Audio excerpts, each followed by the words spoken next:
But Arsenal started like a house on fire. Signing number 2 for this new era. It's Judgment Day, people. Yeah! What did your boy tell you? It was never in doubt. Never in doubt. Don't believe in any luck, I believe I'm self-made, yeah. Now then, people, welcome back to the Just Joe Football Show. Happy weekend, happy Friday, and it's time for another Premier League preview show. My apologies for having to push the time back. It was me for once. It was me that was late for once. It was me that meant that we had to push things back for once. So my apologies for those that were here at 8:30 and then had to come back at 9. Before we get into the video, as is always the case, please do smash a like on the video, subscribe to the channel, get your comments in, and of course hit that notification bell where you're going to be jam-packed over this weekend. Also, make sure you go check out Corey's channel. And are you dropping it, Oscar, or are you waiting, or what? Can't hear you, bro. Can you hear him, Corey, or is that me? Yeah, great start. This is it. Great start. I promoted my channel there without anyone hearing. But I have started a side channel, an F1 based side channel called DRS Enabled. Been meaning to do it for a while. Basically, just F1 chat, really. Previews, reviews, just general reactions to the mad world of F1. So if you are an F1 fan, then why not subscribe, guys? Why not subscribe? Yeah, exactly that. And obviously, I know you all love Oscar, so make sure you're going over and subscribe to his channel. What I am going to do is put his link in the description along with Corey's, because I forgot to do it earlier on, so apologies for that. But yeah, please do check them out. Love this from Maybe Look, my favourite Prem preview show on YouTube. Been having a rough time, and this is a lovely end to the week. Hope you're all well, lads. I hope you are well, mate. I hope things turn up for you, but thank you for showing the love and support for us on here. Right, okay. Before we get into it, let's check in with the lads. Corey, winning Europe, win last week. You must be bouncing now, son. Yeah, no, mate. Look, I can't really complain. Like I said before, it was about the result on Saturday, but even last night it was a Paqueta Scamacca link up, and yeah, it looks like it's clicking at the right time. And if we finish the week with 3 wins on the bounce, and I think that's the momentum ultimately that this team's looking for. So can't complain. But mate, honestly, Gianluca Scamacca is a serious football player. Like, it got me excited. He just needs to do it in the Prem, doesn't he, bro? Did it last Saturday? Did it again on Sunday? No problem. What I will say, I did see the West Ham admin when Paqueta did that little skill when he brought it down. Is it Creswell and Souček on the bench? Yeah. Is it? They're both like, Everyone's laughing on Twitter because it's like, how on earth have West Ham pulled off Paqueta and Scamacca and have them in the same team? But Paqueta glossed over it, but was brilliant when he came on as well. So yeah, I'm excited, mate. It's exciting times. So fingers crossed. It's exciting times. Do you think it's too late for a European push? It's never too late. It's never too late. Look, at the end of the day, it's too early, if anything, to rule anything out. Yeah. But listen, we're top of the group in the Conference League. If we beat Anderlecht on Thursday, that's 12. There's 2 games then you can just play the kids for, because we won't. Don't be telling me Moyes is going to rest players, because he doesn't, bro. He needs to. I'm telling you now, if he's playing strong players, mate, if we've won the group, then I'm gonna have serious words. But I think we'll be all right, honestly. I think even David Moyes might let the handbrake go a little bit if we've qualified and won. So yeah, we'll get 2 games back before Christmas. I hope you do get Europe, mate, and I hope you win the Conference League a lot. You know it, man. Listen, I have put both channels now in the description to the video, so please go on over and show the boys some love. Oscar, we haven't seen you for a few weeks. I know you've been busy jet setting and all that stuff, and having little talks with Bernie Eccleston and that in prep for your channel. So how's things, bro? All good. I mean, obviously, I've not really seen. I'll be honest, I've not seen much football in the last 4 weeks. I've only really watched our game and the City Man United game. That's pretty much been it, really. But listen, glad to have it back. Some quality games coming up this weekend in the Premier League, especially, and hopefully Leeds can put this little dodgy-ish run behind us. There's a couple of games where you're thinking we could have won that. We should have won that, really. But yeah, it's a dodgy-ish run. I'm not panicking too much. But 9 points from 7 doesn't sound as good as 7 points from 3 games, like it was at the start. So it's a little bit of a concerning one. But yeah, listen, just on the topic of West Ham, I never ever thought I'd see a David Moyes team with a Brazilian number 10 and an Italian number 9. I never ever thought I'd see it, but what a link-up that is. And you just kind of, if I was a West Ham fan, I'd be a little bit gutted West Ham didn't start the season with Scamacca. You're thinking those games, like the Forest game away, they let slip by a little bit, but West Ham will be fine, and West Ham have got a real chance of pushing up that table because no one's really running away with it outside that top 6. No, that is true, mate. That is true, and I feel sorry for you. Your only really glimpse of football is the Leeds United versus Villa game because that was bad. So I feel sorry for you. But listen, let's get straight into the weekend's games now. Corey, we're going to start, with Man City versus Southampton, and the potential, of course, that Ralph could be on his way. He is in trouble. They could get battered here. If they get battered here, you would think that it might be curtains. 12 points from a possible 60, and they've failed to score in 3 of the last 5 too. In terms of a team you want to come up against to maybe show your credentials and say, I'm still up for this job, the last team you want to be facing is Man City and Haaland at the minute, innit, really? Yeah, look, I think if you're an FPL fan, you're looking at Haaland, De Bruyne. Mate, I've triple captained him. I have, I swear to God. We're all in the same boat. And I'm not here to laugh at someone that can immediately get the sack. Obviously, it's not a nice thing. But at the same point, I think Manchester City in this game will be so dominant. And Pep's approach to Haaland midweek, despite getting 2 goals and probably well on course for another, I think the stats ridiculous. You're talking nearly I think it's 4 consecutive home hat tricks or something crazy. So to rest him and have him come into the game fresh is going to be a nightmare. I think it's a nightmare for Southampton at the best of times to come to the Etihad and try and get something. But yeah, I feel like this is going to be, it could be the nail in the coffin for Ralph. And I know he's been there before and he's had 9-0. I just think those periods of time we saw Southampton perhaps have a really good patch, and then of course they declined, and it's sort of been up and down. Like you say, Joe, if you're talking 12 points out of 60, that is a serious decline. And so I just wonder whether it will be too much and whether Southampton will go. But from a Manchester City perspective, and we'll talk about Arsenal and how close that will be. Again, it's another opportunity just to keep that pressure on and ultimately try and push for that title. Yeah, Oscar, Kyle Walker-Peters was talking during the week and said, look, City don't like playing us. 2 draws they got last season. Do you see any situation this time around that Ralph could save his job and they could do something against City? I can't see it, but you can't go around saying stuff like that before you play City. It's just risky, isn't it? It's risky. You see, I mean, I can't see it. I can't really see how Southampton stop City. I think even going forward, City have been a little bit, I wouldn't say bad defensively, just a little bit, what's the word for it? A little bit lackadaisical defensively. Just that those 2 goals let in against Man United at the end, it should have been a 6-1. They just got that little switch off in the City, but still, I just can't see Southampton being ruthless enough. Che Adams maybe, but outside of Che Adams, who's going to score the goals? Who's offering that threat realistically? And defensively, I mean, how do you stop Haaland at the minute if you're anyone? Never mind being quite a poor team at the back in Southampton. I mean, I just can't see any way how you stop City. I mean, what I love is just on the topic of Haaland is that it started off with, he only has 10 touches a game. It's now changed to, he's not scored against a top team yet. He only scores tap-ins.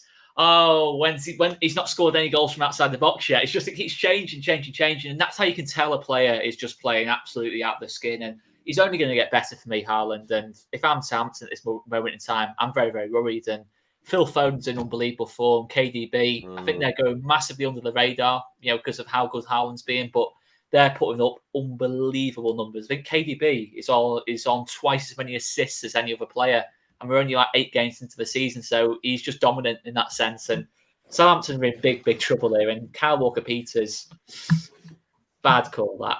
Bad call. Definitely. I think anyway. Yeah, Corey, just on Haaland, Jamie Vardy, obviously, Premier League record for scoring in consecutive games. 11 consecutive games he scored in a single season. I think he got 13 goals during that time. There's only one team this season that stopped Haaland scoring, and that was Scotty Parker's Bournemouth, which is mad when you think about it. But I'm just looking now, since then, he's scored in obviously every game, which is 1, 2, 3, 4, 5... six Premier League games now on the bounce he's scored. Do you think he will score in consecutive games and potentially break that Vardy record? Yeah, I'd say so. I mean, I'd have to check how many fixtures you've got between now and the World Cup, but I think you're right because of the level of momentum that he does have. And obviously, he's not just scoring the one goal. And I'm not taking this away from Jamie Vardy at all. He's scoring 2s and 3s. But yeah, it's conceivable that he could do it. It's just so interesting. Oscar touched on the number of touches that Haaland has, and at the beginning of the season that was a problem, and now all of a sudden it's just a different ballgame. No one talks about it in any stretch of the imagination. And there have been games for Haaland where maybe there's 20-30 minutes that he isn't involved, and again it doesn't really matter. I think Manchester City we're seeing a team that has so much creativity, and they've obviously had so much creativity for so many years with Pep, but actually having that difference maker and someone that's that clinical that can get half a yard, that's got the physicality. That's why when we're talking about a Vardy record, or we're talking about beating the Golden Boot by the World Cup, it's definitely conceivable. I've not seen a player that clinical in the league and almost at times be not that involved and still be able to just churn it out. So, and I think for the Man United game, not to harbour on it too much, but even the assist for Foden, I just think generally now his link up with players in and around him, he's only going to improve. He's only 22, and in a Pep team, we've seen it before, players individually have grown. So yeah, look, mate, I think if he breaks the Vardy record, it's going to be a mad. But then he deserves it. He really is that good. Yeah, he is. He is that. It's amazing just watching him play. For me, he's unbelievable. I think Ibby's just said, I want to start a petition to get Haaland out of the country. Anyone want to sign? I think there's actually been a petition, hasn't there, to get him deported already, that's got so many signatures. It's brilliant. It is brilliant, some of the stuff that's going round about him. And yeah, it's just a joy to watch at the minute. I've got them 5-0 in my Super 6. Any advances on 5-0? I think we all agree they're going to batter Southampton. 4-1. 4-1. You think they might score? What about you, Corey? It could be like a 6-1. The mad thing about this Pep team is, and you saw it against Man United, they choose when to put their foot on the gas and when to not to. And I think because of that disparity between the two teams, they could whitewash them within 20-25 minutes if they wanted to. And then, so we'll see. But yeah, I agree. I think it'll be 4-5, maybe even 6 this game. Yeah, we jokingly discussed this last week, Oscar. Gary Keefe's mentioned it. Could we see a game where he potentially gets a double hat-trick? Like me and Corey mentioned it. You just never know, bro, with a Haaland, man. I mean, I think Messi's got like the recent record of 5 in a game. So it's not impossible. You see some of the teams he could be coming up against, you're thinking, ooh, a bit dodgy at the back kind of thing. But I don't think he will. I don't think he's going to score 6 in a game. But it's not impossible. It's not impossible. It's not, is it? It's absolutely not. It's mad that we're even saying it. Well, you just never know. You know what I mean? You would never. You talk about someone scoring a double hat trick, and we're saying it could happen. This is how insane. I mean, is he the best player in the world? That's someone you can even debate as well. Is he the best player in the world at this moment in time? There's a debate to say it. And how long has it been since we've had arguably the best player in the world in the Premier League? Thierry Henry, Ronaldo. That's what I mean. It's nice now that they are choosing to come to the Premier League. I think seasons gone by, it's always Real Madrid and Spain. And I do think Haaland will end up in Spain eventually. I think he's one of them that's just going to go from league, a bit like Ronaldo did, go from league to league, and when Pep goes potentially, right, okay, we're all going for a City winning that. Let's talk about Chelsea Wolves next. Oscar, I'm going to come to you. It looks like Lopetegui is going to be the new manager at Wolves, having been sacked by Seville. What thoughts on him, mate? And will he be a success in the Premier League? Yeah, I mean, if you look at the job he's done overall in Seville, he's done an unbelievable job. It's I think it's 4 back-to-back top 4 finishes. He's lost a lot of key players in that time as well. He's done an unbelievable job. Won the Europa League as well early on in the job he did, and he's got a decent track record. He did a good job with Spain, although controversially got sacked because he agreed with the World Cup. Not a great move. I'm not massively surprised the way the Sevilla sacking and the Wolves appointments happened. You can't tell me Wolves haven't been talking to him whilst he's been Sevilla's manager, and that's not played a part in him getting sacked. You can't tell me that's not the case. So a few question marks, in terms of Mendes' involvement, it just doesn't quite sit right in that sense for me. But in terms of a manager, maybe not the best football in the world to watch, but Are Wolves ever a good he team to feels like a watch? Wolves manager. I think he was going to get the Wolves job before he got the Spain job. So it's like true. when Yeah, the I'd read championship. that. Yeah, And so you look at his track record, he has been a success. Other than at Real Madrid, he's been a success pretty much everywhere he's been. And yeah, he's probably got a lot of players, Neves, Moutinho, Kilman, who I feel would really suit kind of what Lopetegui tries to build. So I think he's ideal for Wolves. Can he get Wolves to like the top 6, top 7? I think they need a bit more recruitment yet. I think they still need to get that striker through the door. How many times we said that about Wolves? So they're still a little bit off, but I think he can probably get him around the top 10. So I think it's a decent appointment. And he's one of those names that got mentioned when that man behind us was still Leeds United manager, potentially replacing him one day. So it does feel like he was always going to come to the Premier League. Decent appointment for me. Yeah, good. Corey has got a big job on his hand. Obviously, Wolves have only scored 3 goals all season, so it's a massive job for him. It is, and look, we played Sevilla, as you well know, last year, and I've seen firsthand. And in terms of a possession-based team, I wonder whether it is a little bit more a step in the right direction, maybe stylistically, of what Wolves could want to do. He has ball-playing midfielders in there in Nunes, Neves, and Moutinho, which I think could really suit him. So I think he's got the players to push them and for them again to be competitive. Bruno Lage, in the end, like we said last week, it became a little bit stale, and he couldn't quite, as a coach, deal with what the expectation was there. But I think it's a decent enough appointment, and I think Wolves will be a good enough team to push for top 10. I don't know whether they've lost that momentum that they did have at one point when they were looking at 7th and 6th, and maybe they could have done it then. But I think they'll still have a decent-ish season. So yeah, I think it's a good enough appointment, really. Definitely. Yeah, Oscar, Chelsea were great midweek. I did the game. They were great against Milan on Wednesday. Do you feel at home, and do you think that Graham Potter's starting to get a little bit of a tune out of Chelsea now? Yeah, I think so. Whether they can finish top 4 or not, I'm not sure. I still think it's going to be quite a tight battle. I think the top 3, that's pretty much feeling a bit set in stone. I think in terms of City, Arsenal, Liverpool, I think it'll be, and then it'll be between Tottenham and Chelsea in terms of that other spot. So yeah, I think you look at what Potter's doing. He's doing what he kind of expected. They're playing better football. I think Aubameyang's done well for him so far as well. They have got a goal scoring number 9, which just feels crazy for Chelsea. And Reece James, to be fair, he's pretty much sealed his England starting spot, I think, now. Whether it's a back 3, back 4.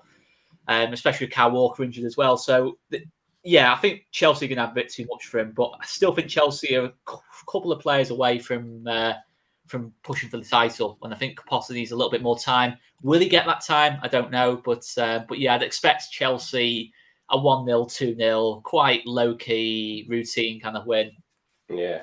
Nkunku will be some signing for them in the summer, that's for sure. And see who else... Signing. Yeah, great signing. Who else they bring on? Right, Corey, we're going to do Bournemouth versus Leicester City next. Do you think that Leicester have turned that corner now after thumping Steve Cooper on Monday night 4-0? It would have helped. I think even if Leicester had won 2-0 and it had been maybe a bit scrappy and whatever, I think I could have sat here and said I'm not sure. But I thought it was probably as a complete Leicester performance as I've seen in a long time. And I think you see the quality of the players that they have there. And we've been talking about this for a long time. But Maddison, Patson Daka, again, Harvey Barnes scored a brilliant goal. So I think it could be a good push in the right direction. I think Bournemouth's a good team for them to come up against to try and replicate that.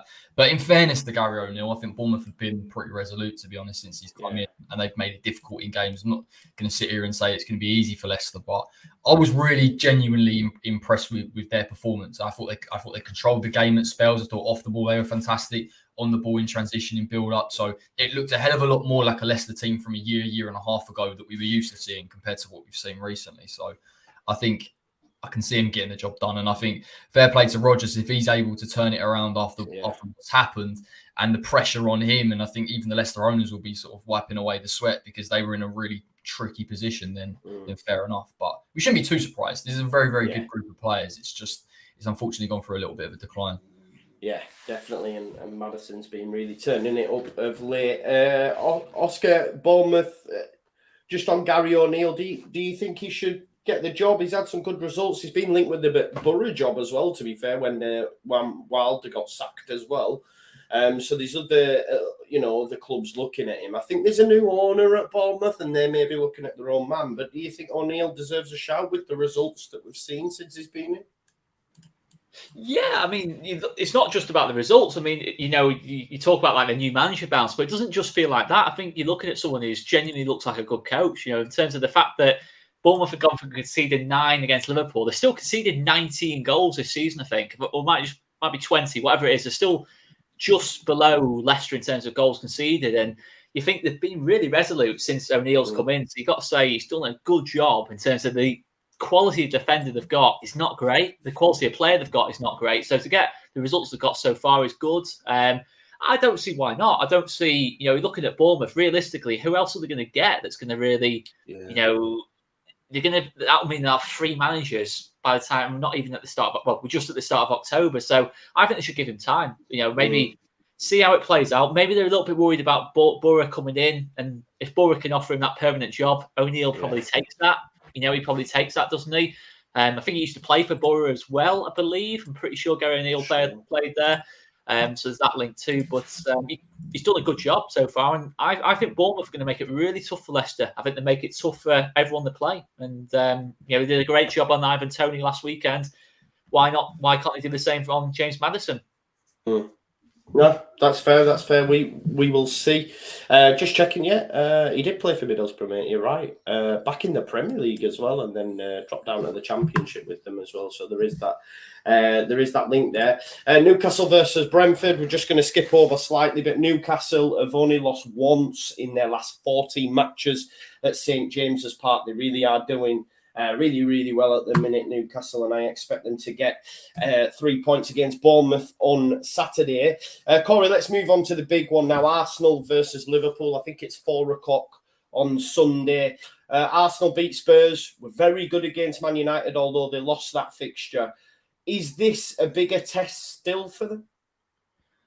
On paper it is, and in terms of a stature of a club it is. I actually think going into this game, I think Arsenal can really showcase how good they are, and I think only because despite I thought Liverpool improved against Rangers, and maybe you'd argue it's lesser opposition, but I still think Arsenal in terms of being able to dominate a team and get over that hurdle, and perhaps even in terms of mentality of getting over that hurdle, I think Liverpool's a really good opportunity for them, and I think they'll do it. I think they would have learned from those mistakes, or you'd expect them to learn from the mistakes that they did against Manchester United. And we have to remember against Spurs, albeit they had a few chances, it was a counter-attacking team that for large spells that they dealt with comfortably. So I think it'll be the same premise going into this game. Liverpool are disjointed. I know they played around with a 4-4-2 against Rangers. There's a slight improvement there, particularly in midfield with Henderson and Thiago, but I just think that the dynamic is still off, and even where Núñez is playing better, and I think his movement was good and he was stretching the play, again, not really clinical in front of goal. So I think Arsenal will take this one, and I think it will be a real feather in the cap. And to be honest, people looked at that Man United game and they said, oh, they're naive, and it's always that association with Arsenal because they've always been, associated with pretty football, but never quite having that substance. But I actually think that they will do it, and they will finally get more of the credit that they deserve, and I think they're title contenders now. So irrespective of that, so I think they'll get the result.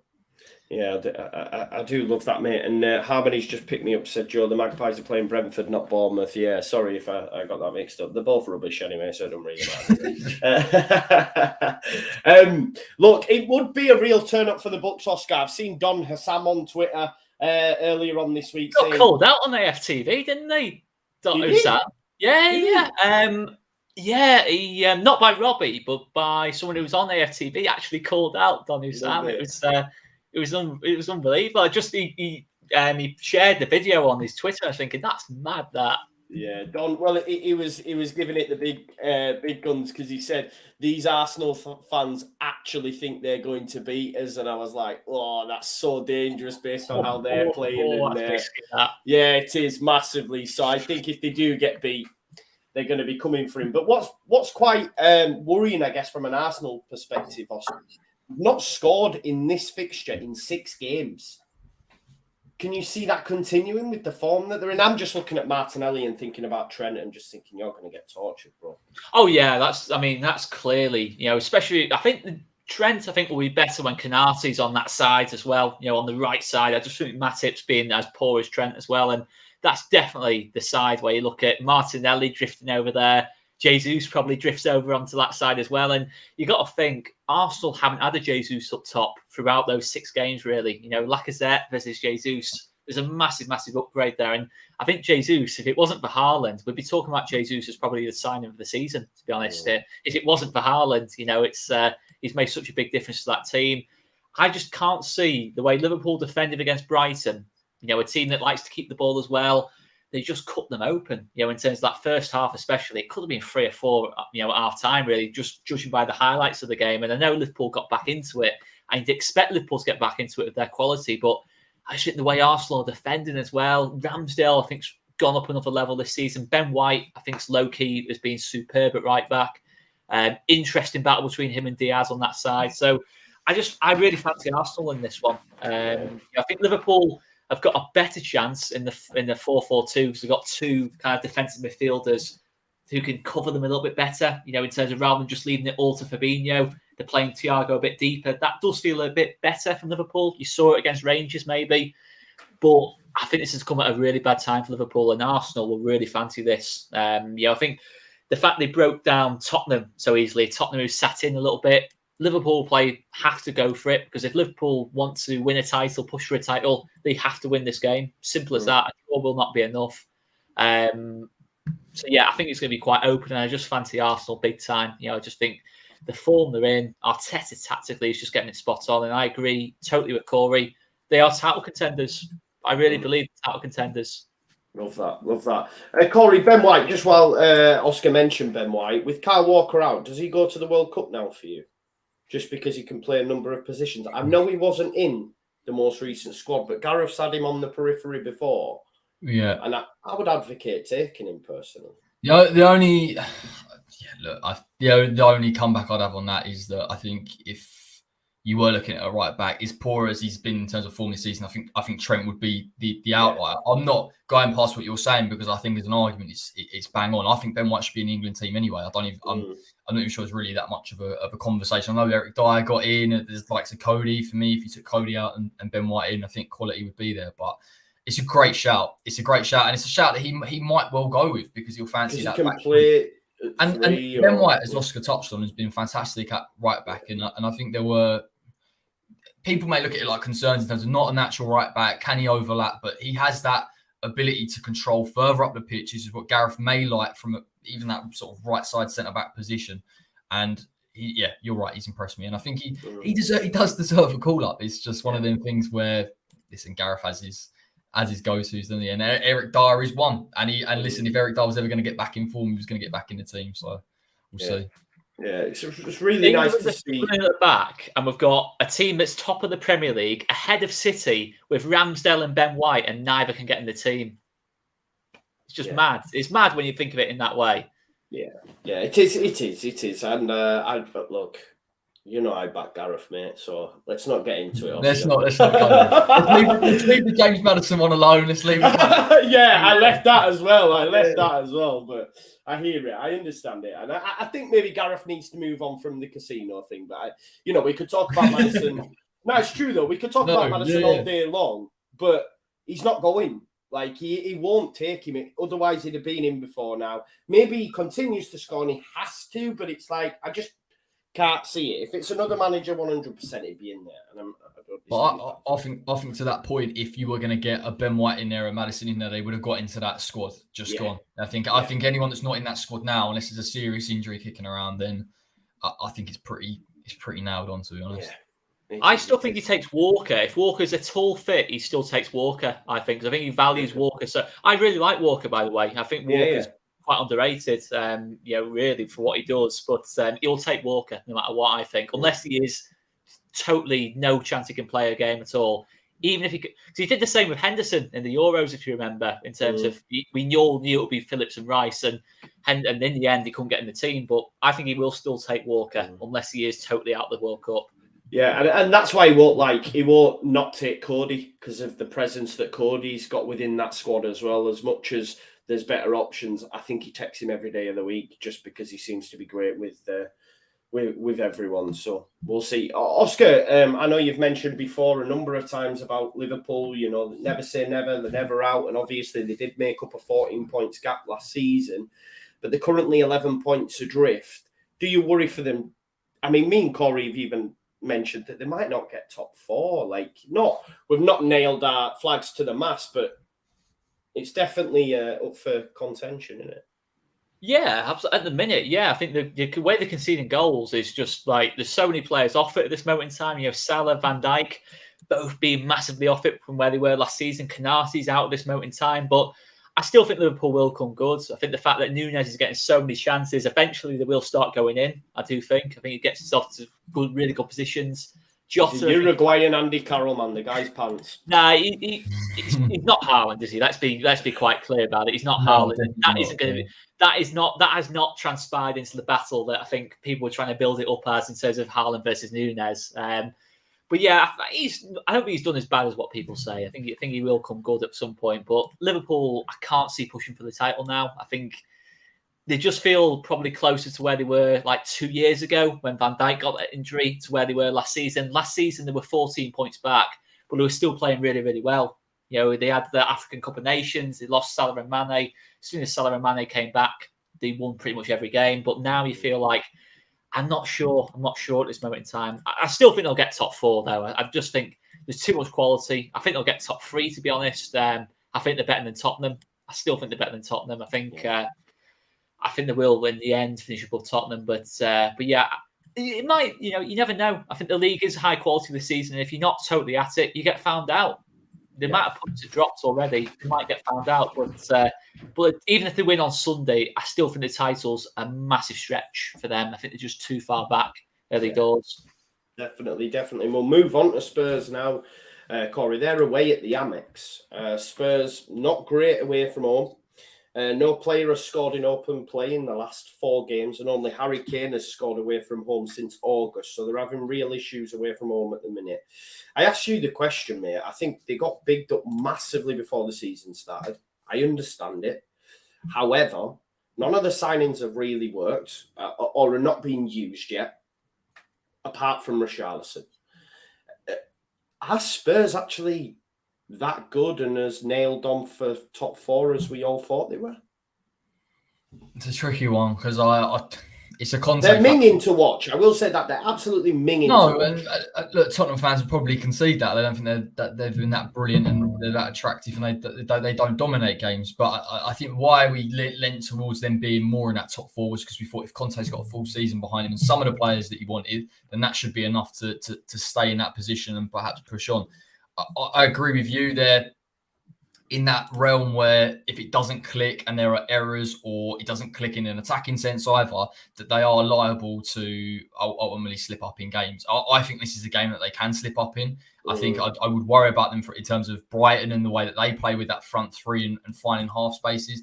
I think I've seen it in glimpses where if you can press Tottenham far enough and deep enough, they will make errors individually. And I think that's collectively where they come undone. So I think this is a really tricky game, to be honest. I know people will think surely not. Spurs have won X amount of games and they're in the top 4, but I wouldn't discount Brighton. I was impressed with what they did against Liverpool, albeit perhaps to concede 3 goals is a lot. But De Zerbi seems to have a team that is more expansive, that perhaps is willing to take even more risks than a Graham Potter side. So I think he could hurt Tottenham. I think they'll be all right. I think Tottenham will still get top 4 because I can see it and he's a world-class manager, and that's why I say that. But yeah, I think Brighton caused them issues.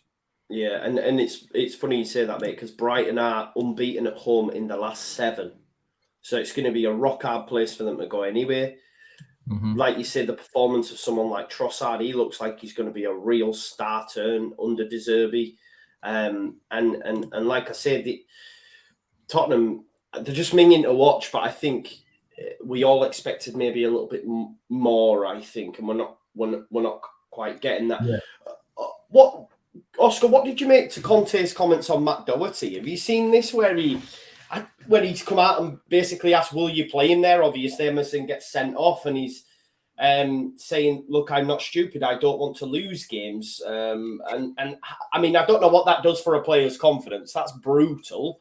And obviously there's the Jed Spence scenario as well. He's just reluctant to use him at all. And it just shows, okay, yeah, it was the club signing. I said it was okay, but he's still not using him. So he's like, it's as if he's saying he's not getting used because I never wanted him. So why do you give me him? Kind of vibe. That's what it reads from the outside. What do you make to just his comments overall, mate? Yeah, Conte's got a similar reputation to Mourinho in terms of the back end of his time at any job. Chelsea, Inter Milan, Juventus, as the Italian manager as well. He always does go for this kind of like comment where he does start to lose it a little bit, and you're thinking it's quite early on for him to start saying these kind of comments. But it's not. It's very Conte, isn't it? Last season he said maybe they should sack me and that lot, and then they beat City like 2 days after. So you don't know really.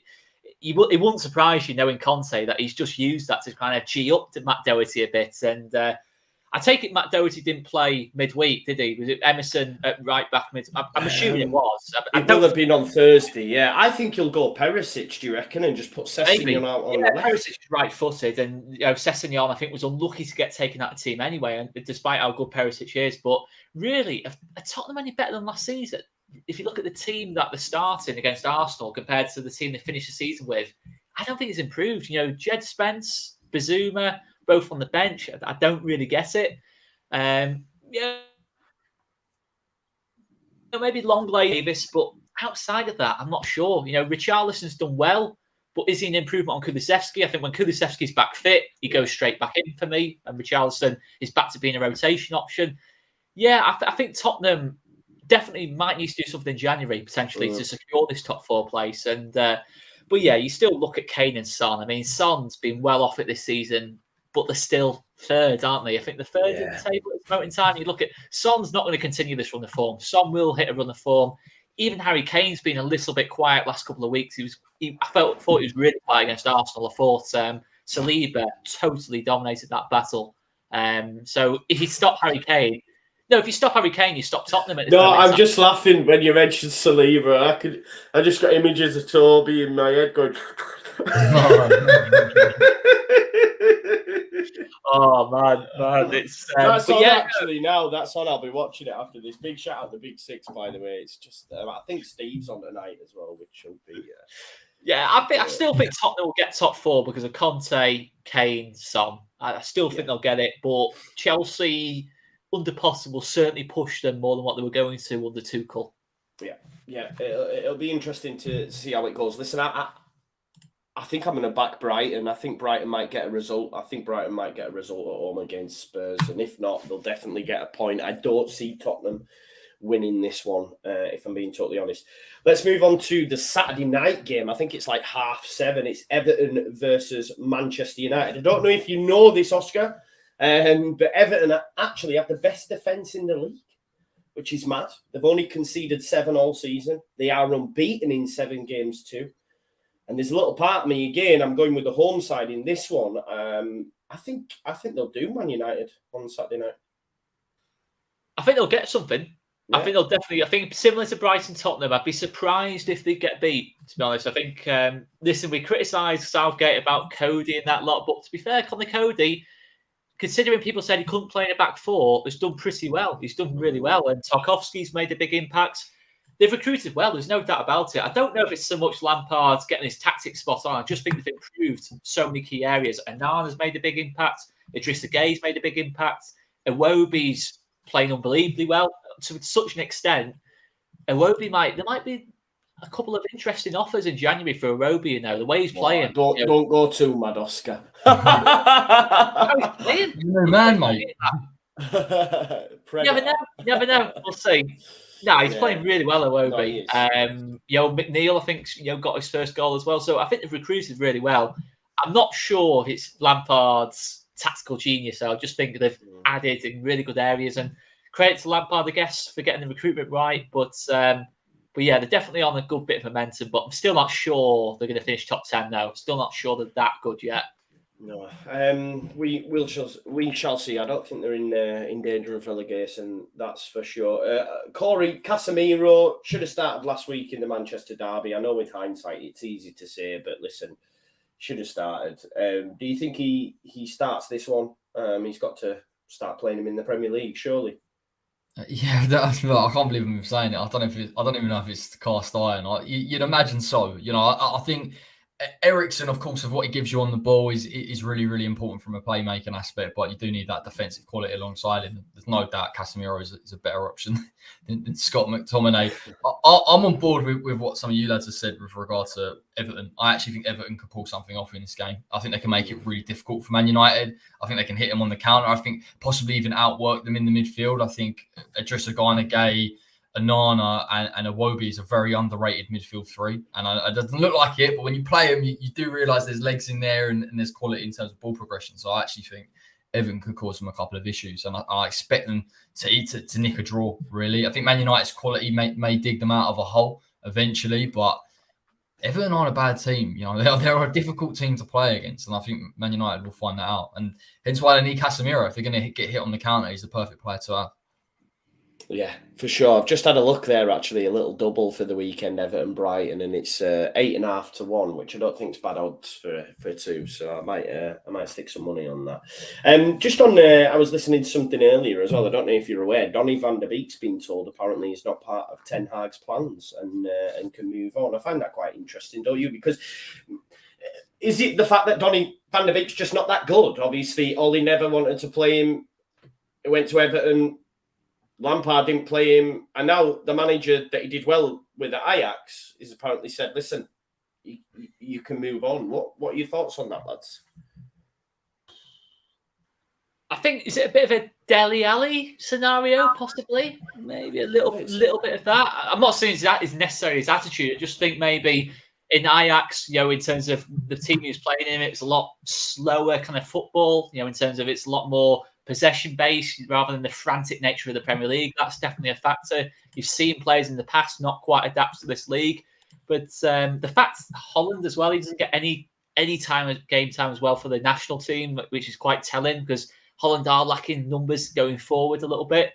Yeah, I think he probably is going to go. It wouldn't surprise me if he goes back to Ajax, to be honest, after all this.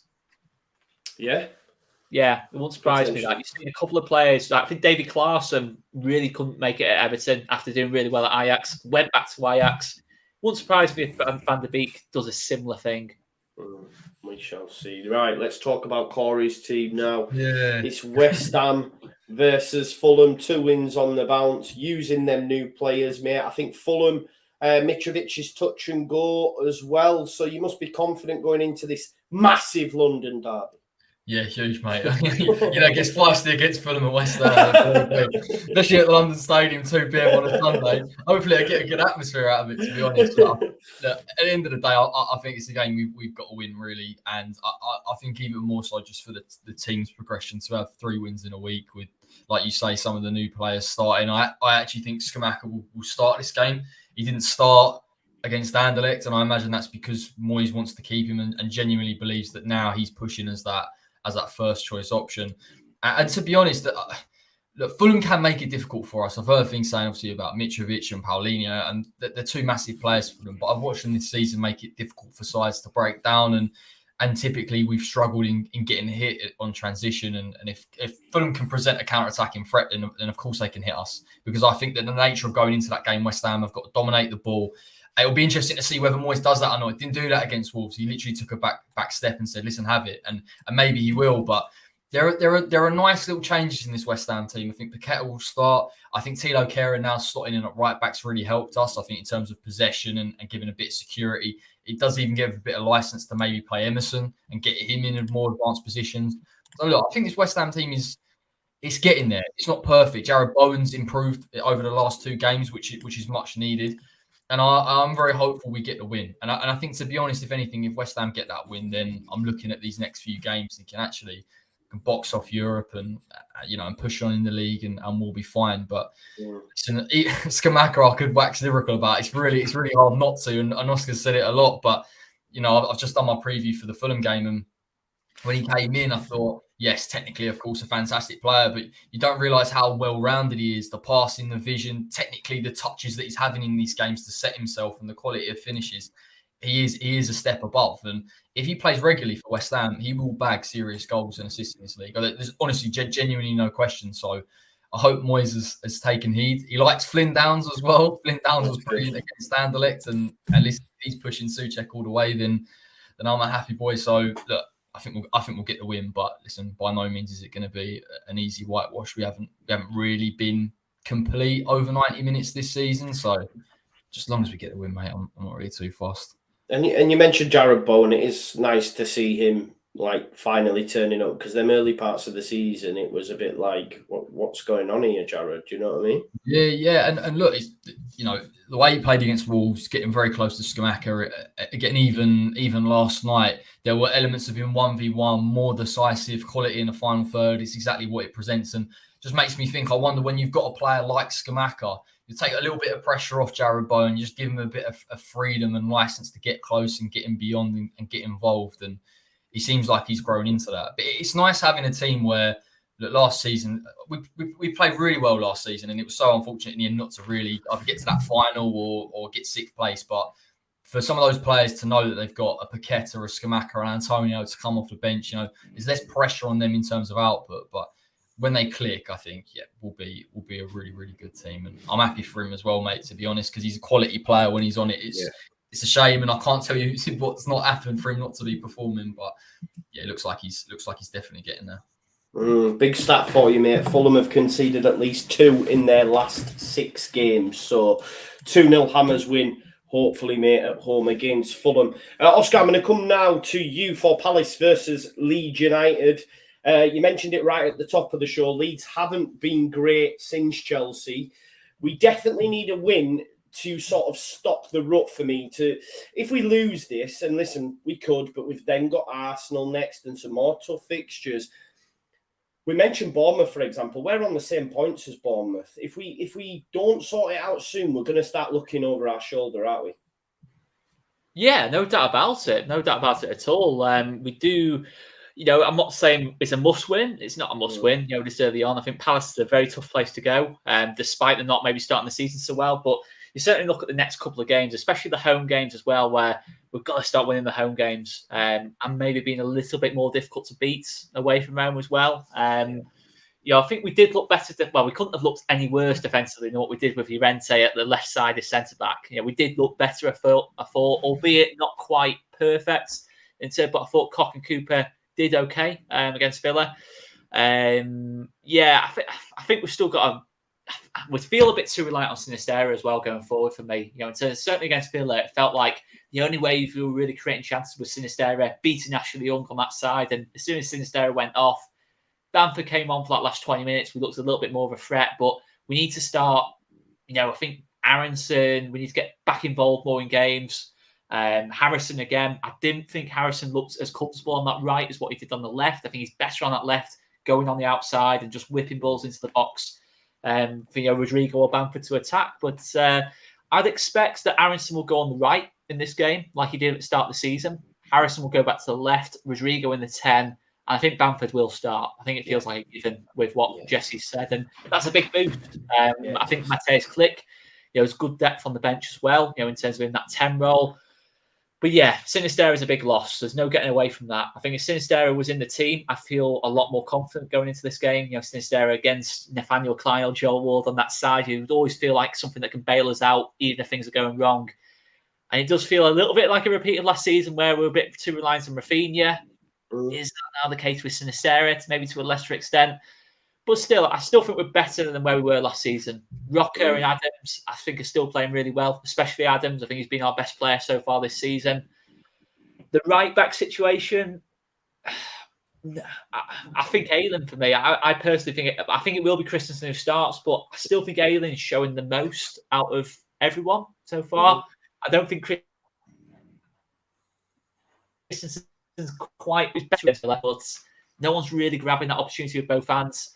Same with the left-back situation as well. So there's still bits that need to improve a bit, but I still think it'll be okay. But definitely a little bit more nervy than where I was pre-Everton and Brentford. I think that's got a bit more the last few weeks. You've seen a little bit more of the signs of last season in the last couple of weeks. It felt, if we'd lost that game last week, it'd have felt like that Newcastle home game last season. A very similar kind of balance to it. We just get a crap game, an absolute crap game, and we lose it. And thankfully, we've managed to get something from it at least. Yeah, for sure. And I'm aware you've got to shoot over to the Trippers now. So before I let you go, mate, give us a score prediction for that Leeds game. I'll back us 2-1 Leeds, but I think it'll be a very open game. Lots of chances either side. Hopefully, Mellier's shot stopping's absolutely on it, which we'll need it to be. But I think we've got the quality going forward as well. Bamford coming back in will score, I think, and Harrison will get the other goal as well, back on that left-hand side. 2-1 Leeds. Good man. I hope you're right, mate. Oscar, you enjoy the Trippers. Thanks for being back. And everyone, make sure you check out Oscar's new channel. See you in a bit, Oscar. Thank you. If you're stuck for something to do after this, you can head on over to the LUFC Day Trippers and catch Oscar doing a show over there. And make sure you check out his channel as well. Corey, Palace, I guess people are being lulled into a false sense of security, I feel, because they're 17th in the table, but they've played 5 of the top 6 already and have played well in some of them games. They got a point against Liverpool. They went 2-0 up against City before losing 4-2. They're a good side, and I think we do well to get anything from the game. And I expect Palace to go on a bit of a run now. Hopefully that's after Leeds, but I'm a little bit concerned for us. I think if Patrick Bamford's fit and Jesse Sain is fit and ready to start, my whole attitude to going into Leeds games changes, because he's a focal point. He can hold it up and he can bring others into play. What are your thoughts from a neutral perspective, this Palace game? Do you see them winning this one? Yeah, I think they'll be just too strong. You mentioned about Bamford and perhaps it clicks, and in terms of chance creation, it'll be massive. And listen, earlier in the season, we see the performances I saw from Leeds. You look at the Chelsea game and such, like, honestly, there is quality there. There's no denying it. But I think you're right in that Palace have gone under the radar because of the nature of these games. I thought they did well against Chelsea as well. They were unlucky in the end not to either get something from a Thiago Silva red card or kind of get a last minute winner. So I think it'll be.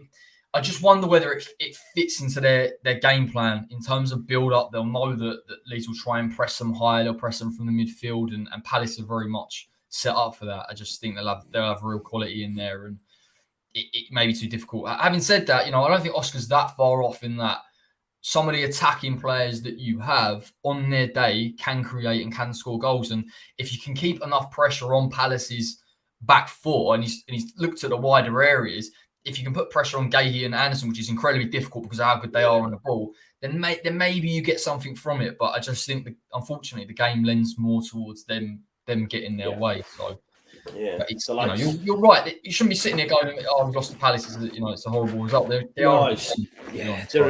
They're a fantastic team, and I fully expect them to start climbing up the table. There was noise that maybe Anderson was out, but we're hearing from press conference today that he's probably going to play, which is, again, a massive plus for them because we've spoke about him before. Maybe Tarkowski and Cody aside, they're definitely the best centre-back partnership outside of the top 6 for me. Alex says, "Is it just me, but always nervous Bamford will injure himself stretching before the match? Hold me." Alex, I'm totally with you, mate. He had a month off, and then we heard he was injured. There was actually a video of him scoring an overhead kick in training, and everyone's just putting on it. He's injured now. He's injured his back. So we'll wait and see. Alex, thanks for your super chat. We're going to finish with Monday night's game. It's Forest versus Villa. Proper shock to the system today when we see that Steve Cooper's got a new contract. Like, there was talk of Rafa Benitez coming in, him getting the sack. They were battered by Leicester. But then Oscar sort of put in our group chat a bit of a counter narrative. We've been hearing Cooper's been linked to a lot of jobs outside of Nottingham Forest. Wolves were mentioned. There's other clubs mentioned. Do you see that as Forest maybe protecting their asset just in case someone does come knocking? Because for me, Corey, if they get battered against Aston Villa at home, like, he's going to get sacked, surely. I don't understand the new deal, genuinely. But I don't think this is what's mad about it. I don't think that they would, if they knew that was going to happen, and there was that level of pressure on him, even if another club wanted him, to give him a 3-year deal, they've got to pay out for it. So it's such a weird one because I can't remember the last time I've seen someone be under that much pressure and have that much security in their job. Now it could go one way where it either just continues just to get worse, and it is too big a turnaround for him to galvanise that team. But the other way of looking at it is Cooper is still a good coach. I don't think anyone's denying that. If he can get any type of momentum, and Villa is still an opportunity for him to do that, then Forest could be okay or okay enough. So it's a weird. I'm with you, mate. When I saw it, I thought there's no way, surely not. But I think their owners doubled down, really, in truth. Yeah. Or alternatively, he's happy enough to give him that 3-year deal, like you say, because someone may fancy him and may want to bring him in. And actually, he's going, you know what? I don't mind if I sack him for that amount of money, and it's because he spent so much. But it's not. It isn't the worst. It isn't the worst thing in the world. I think Cooper can turn it around, but I mean, he's got to have a lot of patience with him, because I don't think it's sudden at all. Yeah, I think. Look, I know it's might sound mad me saying this because we only got a point against them and drew 0-0, but I think Aston Villa are so poor. Yeah, so poor. I don't understand when you have Buendia, Coutinho, Bailey, Watkins, Ings, Ramsey. You just can't create chances and can't find the back of the net. Like, if any other manager with that, and look, we praised Gerrard before, but I don't know if it's because he's chopping and changing it all the time, but just listing them players there, this should be electric to watch, and they're just shocking. And I think say if they were to lose to Forest, Gerrard's another where the fans probably at Villa Park, I know it's away, but the next home game, they're probably saying, Steve, man, on your bike, The problem with it is that even though Villa aren't in imminent danger, like you say, is the actual quality of the performances. And I've seen stuff online where they're just bemoaning the fact that they can't create anything. It's not the midfield. We spoke about that midfield, and again, you look at Douglas Luiz, Kamara, fantastic number 6 anyway, and the player that is almost perfect for that Gerrard system. You mentioned Ramsey, Buendia can play in the 8s. That's a good enough team to be able to try and control the midfield with a midfield 3, and they can't do it for whatever reason. I think he'll be okay, but we can't get away from this fact that Aston Villa are massively underperforming, and for me, have done so since they were able to bring in that ilk of players, because my expectation for Villa would be top 10. And even was at the beginning of the season, I thought they would be able to push on, and they've made some astute signings. Diego Carlos, again, that of course he's injured, but someone who is in that mould. And they just can't seem to ever kick. I don't know whether it is, and we see this with football clubs, and take Everton maybe as an example, where they try and go to a certain point, they bring in a Coutinho, they bring in that ilk of player, and they can't quite match it. And it's not as simple as just buying a player that's got that quality. You need it to kind of work and mesh together.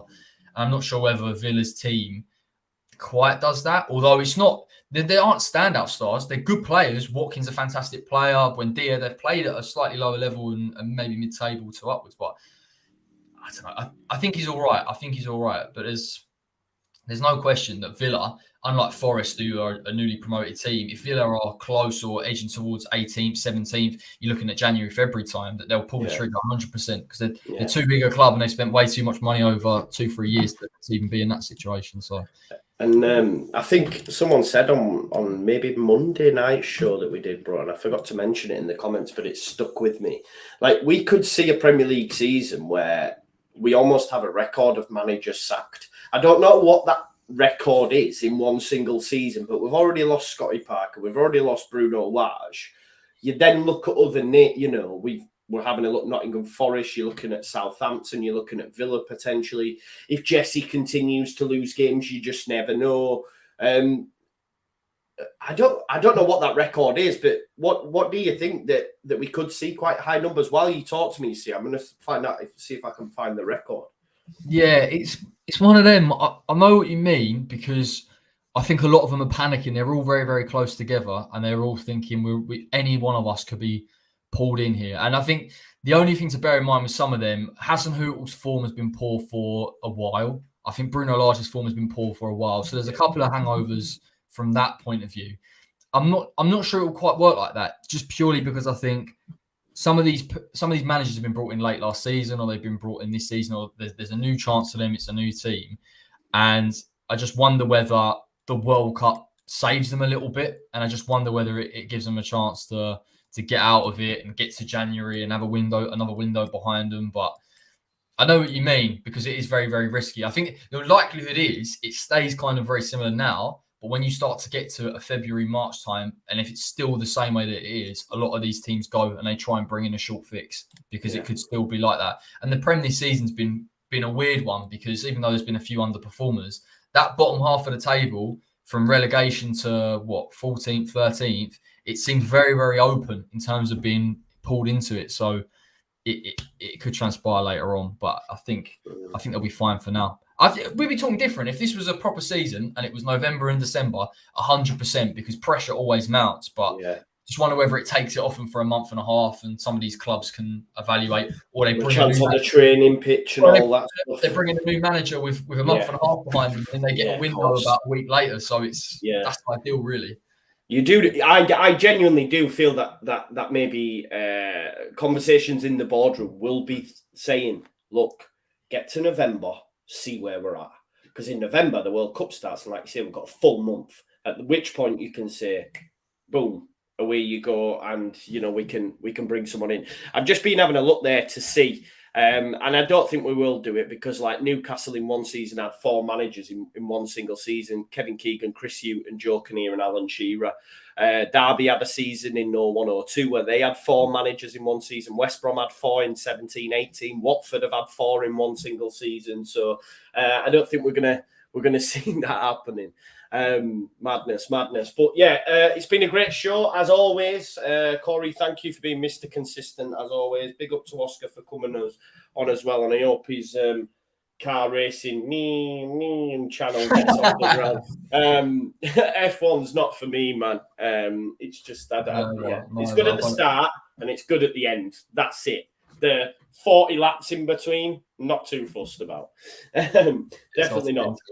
Yeah. But I hope you get off to. I hope you continue this good run of form. You get a win at the weekend. Hopefully, Leeds United do, because it's been like pulling teeth to watch at the minute. And like Steven says, I want to see Joe laughing and joking again. Hopefully, that will happen, bro.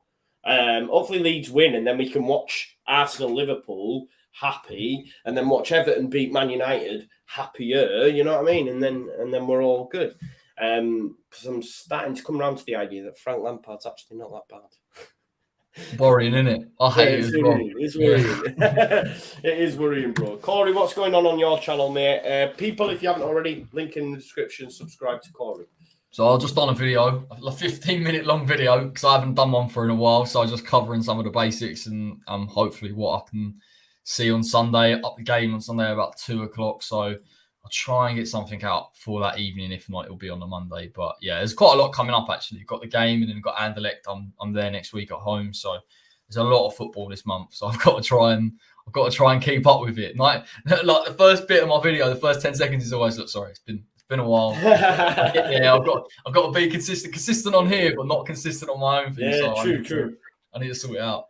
Consistency is key, bro. You've just got to put in the hard yards. And on that note, folks, please do smash a like on the video. The YouTube algorithms seem to be killing me at the minute. They don't want me to succeed, but we're going to do it. We're going to push on through, yeah? So smash a like on this video and subscribe to my channel. And we'll see you probably Monday when we review the weekend's games and maybe have Forest Villa on in the background. But thank you, as always, for watching. And we will see you in a bit, folks. Peace out. I don't think I do it. Arsenal started like a house on fire. Signing